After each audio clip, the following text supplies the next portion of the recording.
Hello అండి, welcome to my channel. ఈరోజు నేను ఈ సమ్మర్ హీట్లో చల్లగా తినడానికి ఇంట్లోనే ఈజీగా తయారు చేసుకోగలిగే ఫ్రూట్ సలాడ్ చేసి చూపించబోతున్నానండి. నేనైతే ఇలాగే చేస్తాను.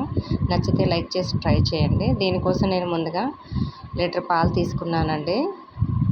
నేను పచ్చిపాలే తీసుకున్నాను. దీనికోసం పచ్చిపాలే పెట్టుకోవాలి మనం. ముందుగా పాలు సిమ్లో పెట్టుకొని దానికి సరిపడా షుగర్ వేస్తున్నాను. కొంచెమే షుగర్ వేసుకోవాలండి మనం తీసుకునే క్వాంటిటీని బట్టి. ఎందుకంటే కస్టర్డ్ పౌడర్ కొంచెం స్వీట్నెస్ ఉంటుంది, అలాగే ఫ్రూట్లో కూడా స్వీట్నెస్ ఉంటుంది కాబట్టి కొంచెం వేసుకోవాలి మన టేస్ట్కి తగ్గట్టుగా. పాలని ఇలా సిమ్లో పెట్టి మనం వేసిన చక్కెర కరిగేలా ఒక 5 మినిట్స్ కలపాలండి. ఈలోపు పాలు మరిగేలోపు మనం ఒక చిన్న బౌల్ తీసుకొని అందులోకి ఫ్రూట్ సలాడ్ కోసం వెనిలా కస్టర్డ్ పౌడర్ తీసుకోవాలి. నేను తీసుకున్న గరిటెతో తీసుకున్నానండి. దాన్ని చల్లటి పాలతో పోసుకొని కలుపుకోవాలి, ఉండలు లేకుండా. దానికి సరిపడా తీసుకోవాలండి. నేను ఒక 3 టేబుల్ స్పూన్స్ తీసుకున్నాను. ఇప్పుడు పాలు మరిగిన తర్వాత మనం కలుపుకునే కస్టర్డ్ పౌడర్ని గరిటెతో కలుపుకుంటూ ఉండలు లేకుండా కలపాలండి. ఇలా బాగా కలిసిపోయేలా కలపాలి. సిమ్లోనే ఉంచాలండి ఫ్లేమ్ని మాత్రం.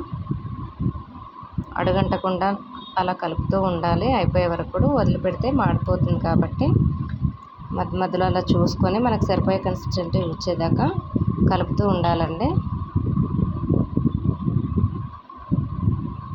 కస్టర్డ్ కలుపుకున్నప్పుడు పాలు ఎక్కువగా కలపకూడదండి. దానికి సరిపడా మనం కలుపుకోవాలి, కొంచెం థిక్నెస్ వచ్చేలాగా. ఇప్పుడు సరిపోయిందండి అది. దీన్ని పక్కన పెట్టి చల్లార్చుకోవాలి మనం ఈ కస్టర్డ్ని.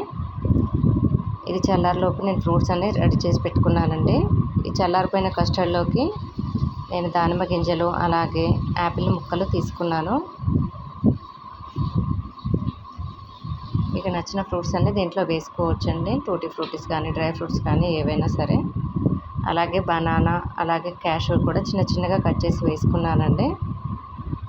మీకు ఇంట్లో అవైలబుల్ ఉన్న ఫ్రూట్స్తో అయినా చేసుకోవచ్చు, లేదా అన్నీ కలిపి అయినా చేసుకోవచ్చండి.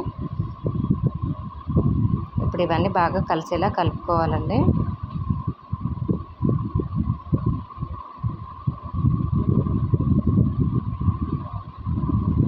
దీంట్లోకి అలాగే కొన్ని గ్రేప్స్ని కట్ చేసి తీసుకున్నానండి. అంతే అండి, మనం ఫ్రూట్ సలాడ్ రెడీ అండి. ఇలా సర్వింగ్ పైన మనం కొంచెం గ్రేప్స్ వేసుకుంటే చాలా బాగుంటుంది. దీని ప్లేస్లో టూటీ ఫ్రూట్ కూడా యాడ్ చేసుకోవచ్చు. అంతే అండి, tasty fruit salad ready. Try చేసి లైక్ చేసి చెప్పండి. Thank you.